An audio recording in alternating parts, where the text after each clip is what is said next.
السلام عليكم ورحمة الله وبركاته. الحمد لله رب العالمين والصلاة والسلام على نبينا Mohammed وعلى آله وصحبه أجمعين أما بعد. Toutes les louanges appartiennent à Allah, le Seigneur de l'univers. Que les salutations et les éloges soient sur notre prophète Mohammed ainsi que sa famille et l'ensemble de ses compagnons. Ceci étant dit. Alors, bienvenue à tous dans cette nouvelle leçon. Donc, pour revenir à ce qu'on a vu dernièrement, nous avons vu ensemble trois chapitres.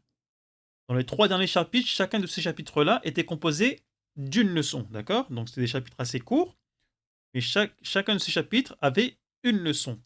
Et chacune de ces leçons avait son importance, d'accord? Donc, avant de passer à la suite, j'ai trouvé cela pertinent de faire un résumé de ces trois chapitres, d'accord? Pour pas que vous preniez à la légère chacun de ces cours-là, vu que les chapitres ils sont assez courts. Donc, j'ai trouvé assez pertinent de faire un résumé de ces trois chapitres, dont les cours sont assez quand même essentiels, d'accord? Donc on l'a vu dans le chapitre numéro 7, la prolongation naturelle. Ensuite, dans le chapitre numéro 8, nous avons vu l'alif après le waw al-jama'a. Ensuite, dans le chapitre numéro 9, nous avons vu le ta marbota. D'accord? Donc l'objectif de ce résumé, c'est que c'est une mémorisation de ce que vous avez déjà vu, ou de pouvoir aussi perfectionner s'il y a eu des oublis ou certaines choses avant de passer à la suite.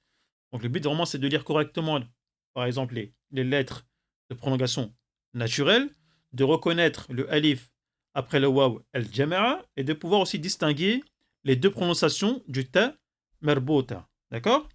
Donc on va commencer d'abord par le septième chapitre, donc la prolongation naturelle. Donc rappelez-vous ce que c'est la prolongation naturelle. On traduit cela en arabe el-mad tabi'i, qui est un allongement simple et naturel. Donc c'est un allongement simple et naturel du son d'une voyelle. Quand on dit du son d'une voyelle, on parle des voyelles courtes qu'on a vues précédemment. C'est-à-dire on a vu la fatha, la kasra et la damma. D'accord? Donc c'est trois voyelles courtes.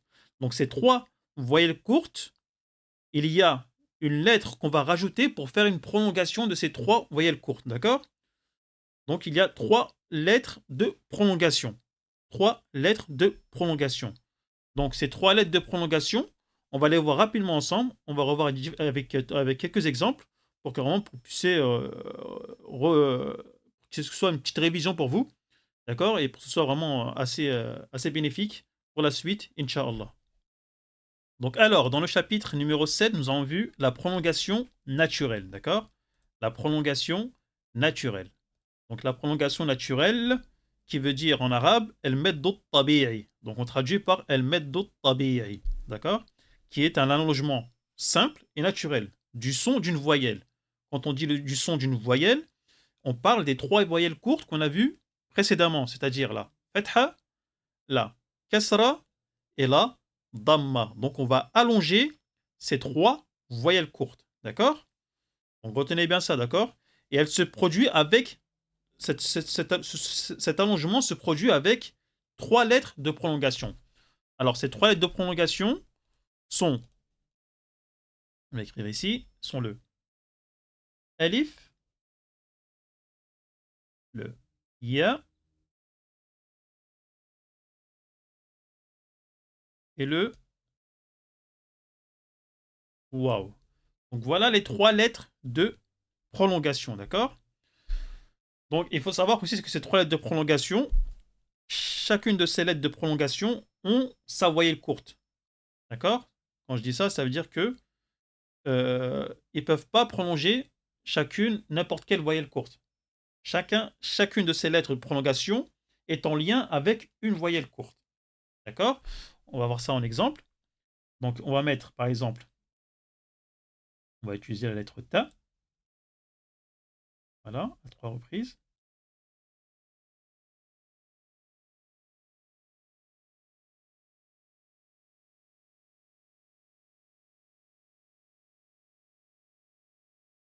Voilà, on va changer de couleur.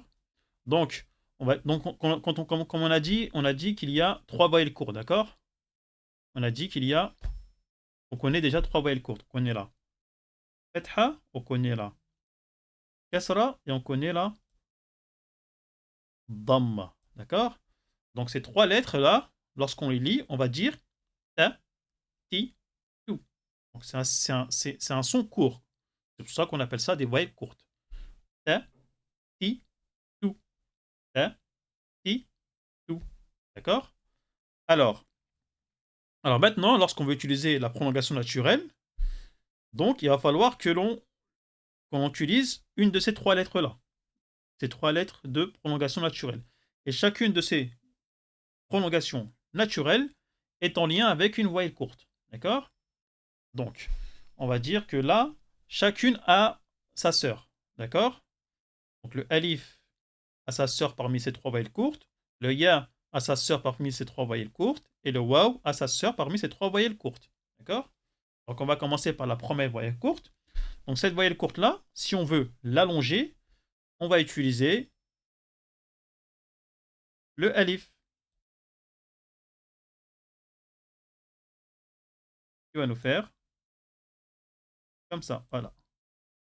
Donc au lieu de lire ta, on va dire ta avec un son prolongé, qui est à peu près de deux temps, environ une seconde, on va dire. Donc au lieu de dire ta, on va dire ta. Alors ici, donc pour prolonger la kasra, on va utiliser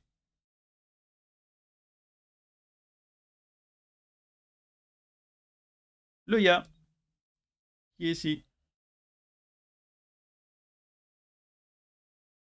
Donc là, au lieu de lire ti, on va dire ti.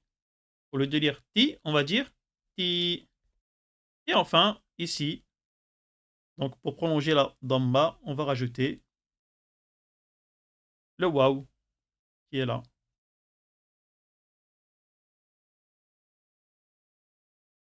Donc là, au lieu de dire tout, on va dire tout. Au lieu de dire tout, on va dire tout. D'accord? Donc, la voyelle, la fetha, sa sœur, c'est le alif. La kasra, sa sœur, c'est le ya. La damma, sa sœur, c'est le waw. Et ces trois lettres-là sont les lettres de prolongation qui permettent de prolonger les trois voyelles courtes qu'on a vues précédemment. D'accord? Alors également, ce que vous pouvez aussi retenir aussi, c'est que chacune de ces chacune de ces lettres de prolongation, en fait, ils n'ont pas de voyelle de courte dessus. De base, c'est un soukoun, d'accord? Mais que vous verrez rarement écrit en écriture.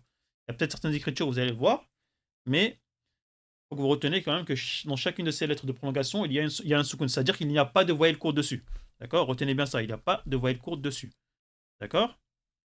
Donc maintenant, il faut savoir que ces lettres de prolongation, vous allez les rencontrer très souvent dans le Coran, d'accord? Donc maintenant, lorsque vous le verrez, vous saurez que ce sont des lettres de prolongation. Ce qui vous permettra de savoir que c'est une lettre de prolongation. Si vous voyez un alif et juste avant, vous voyez une lettre avec une fetha, c'est que c'est une lettre de prolongation. Si vous voyez un ya et juste avant, vous voyez une kasra, donc c'est que c'est une lettre de prolongation. Si vous voyez un waw et juste avant, vous voyez une dhamma, c'est que c'est une lettre de prolongation. D'accord?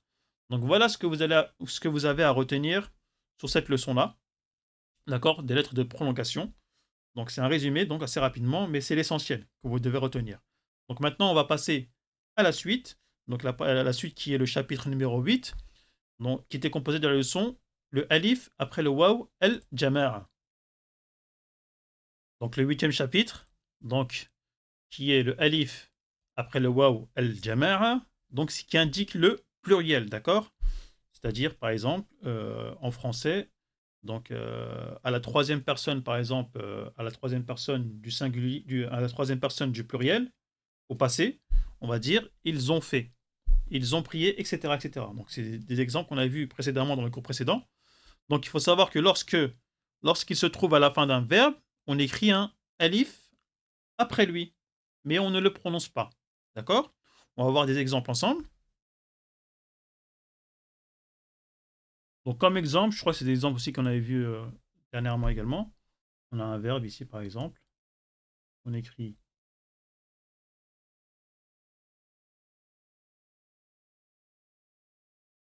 donc ça,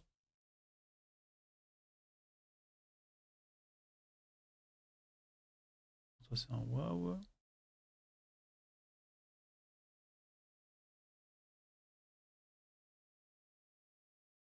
Donc, par exemple, le verbe sallu, sallu, donc qui veut dire ils ont prié. D'accord?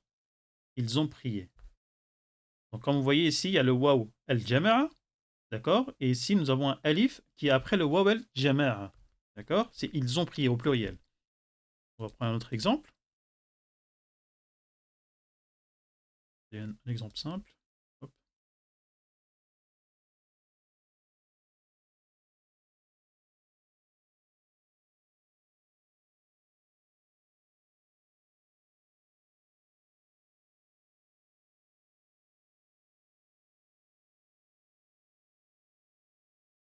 voilà. Donc ici, nous avons katabu, katabu. Donc pareil ici. Donc ce qui veut dire ils ont écrit. Donc là, nous avons le waouh al-jama'a, c'est-à-dire le waouh du pluriel. Et ici, nous avons rajouté le alif après le waouh al-jama'a. Donc quand le waouh ne désigne pas le pluriel, on n'écrit pas le alif après, d'accord? Donc ici, en fait, ça veut dire que ce waouh-là désigne le pluriel. Mais si le waouh ne désigne pas le pluriel, on, on ne met pas le alif après, d'accord? Donc maintenant, vous savez que si vous voyez un waouh lors de votre lecture et qu'il y a un alif juste après, donc vous savez que le waouh désigne le pluriel. Mais rappelez-vous bien aussi que le alif, on ne le prononce pas, d'accord? On l'écrit, mais on ne le prononce pas. On ne va pas dire Katabu, je sais pas, Katabu wa ou Katabu alif, non, on le prononce pas, d'accord? Donc je reviens à ce que je disais juste avant. Quand le waw ne désigne pas le pluriel, on n'écrit pas le alif après. Donc on avait donné comme exemple, comme, comme verbe, nous avons le verbe par exemple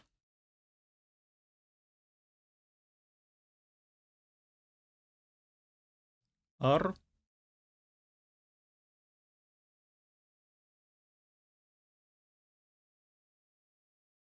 Bon, je vais pas le mettre en rouge celui-là, parce que c'est pas le waw al jama'a. Arju qui veut dire j'espère, d'accord? Arju qui veut dire j'espère. Donc là ici, le waw ne désigne pas le pluriel. C'est un verbe, d'accord? Mais il ne désigne pas le pluriel, d'accord? Donc, si vous voyez que dans un verbe, il y a un waouh à la fin, mais qu'il n'y a pas un alif, ça veut dire que le waouh fait partie du verbe. Il fait partie de la racine du verbe, en fait, d'accord? Donc, on ne rajoute pas de alif, d'accord? Donc, si le waouh est égal à est égal au pluriel, on ajoute un alif qui est muet après lui, d'accord? Sinon, pas de alif. Donc voilà en gros ce que vous avez à retenir un peu de ce cours-là. Donc sur le alif, après le waw, al-jama'a. Si vous avez besoin de plus d'informations, de revoir le cours complet, n'hésitez pas à revenir dessus. Ou n'hésitez pas également à poser vos questions en commentaire, d'accord? Je me permettrai d'y répondre. Donc on va passer maintenant au chapitre suivant, donc qui est le chapitre numéro 9, qui concerne le ta merbouta. Le ta merbouta.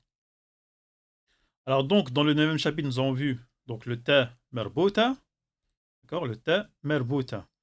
Donc c'est quoi le ta merbouta? En fait, c'est le ta qui se trouve à la fin d'un mot et qui s'écrit comme un ha, comme le ha, donc la petite boucle, d'accord? Comme le ha, mais avec deux points au-dessus, d'accord? Et ce ta merbouta, on l'utilise très souvent lorsqu'on emploie le féminin, d'accord? Vous le retrouvez beaucoup dans les mots féminins, ce ta merbouta, d'accord? Donc on va avoir des exemples ensemble. Donc alors le ta, par exemple, que l'on connaît déjà de base, c'est celui-là. Dans le mot, par exemple, dans le mot bint,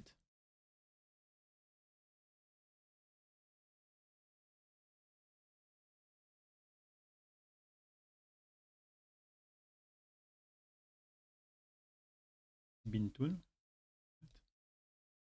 Donc là, nous avons bintun, ok, donc qui veut dire une fille. Donc là, ici, nous avons le ta normal, ok, le ta qu'on connaît, que vous utilisez souvent, que vous connaissez déjà, non, normalement. Donc ensuite, par exemple, comme exemple, si on a ra, rah,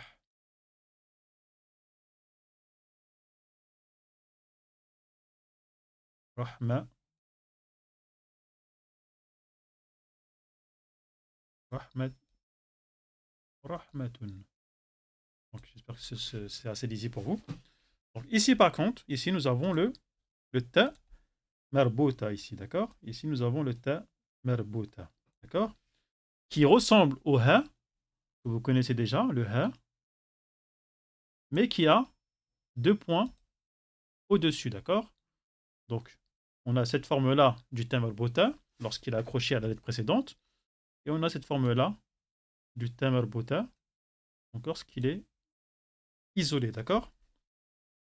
Alors on a vu aussi également que lorsque on continue la lecture, c'est-à-dire lorsqu'on lit que la lecture, il y a une liaison qui s'appelle le wasr, donc on lit le ta, d'accord? On lit le ta marbota, d'accord? Par exemple, si on écrit, donc si on écrit, je vais effacer ça,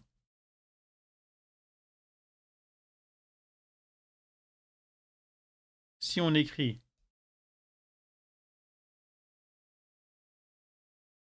rahmatu,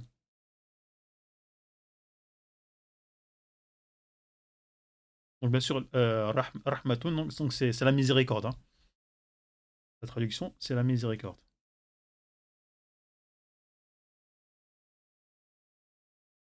Donc si on lit par exemple deux mots, donc s'il y a une liaison, ici là, comme ici par exemple, donc il y a deux mots, donc on va pas s'arrêter ici, on va lire, on va continuer ici, ici. Hop. Donc là il y a une liaison, on va pas s'arrêter dans la lecture. On va dire Rahmatullah, Rahmatullah. Alors par exemple, par contre, peut-être que vous vous disiez comment ça fait, on ne dit pas Rahmatullah. Ça c'est une règle que vous verrez par la suite, d'accord?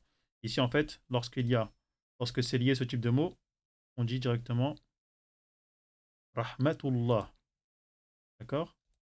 Rahmatullah. Ok? Donc là, le ta marbuta, on le lit comme un ta. D'accord? On le lit comme un ta. Donc retenez bien ça, d'accord? Lorsque l'on lit deux mots, d'accord? On lit le ta marbuta comme un ta. Par contre, si je lis ce mot-là et je m'arrête ici, alors là, c'est ce qu'on appelle, on va s'arrêter, c'est ce qu'on appelle le waqf, donc l'arrêt. Donc ça va se lire, le ta marbuta, il va se lire comme un ha sakina, comme un ha sakina. D'accord? Et on va dire rahmah, rahmah. Vous entendez à la fin rahmah.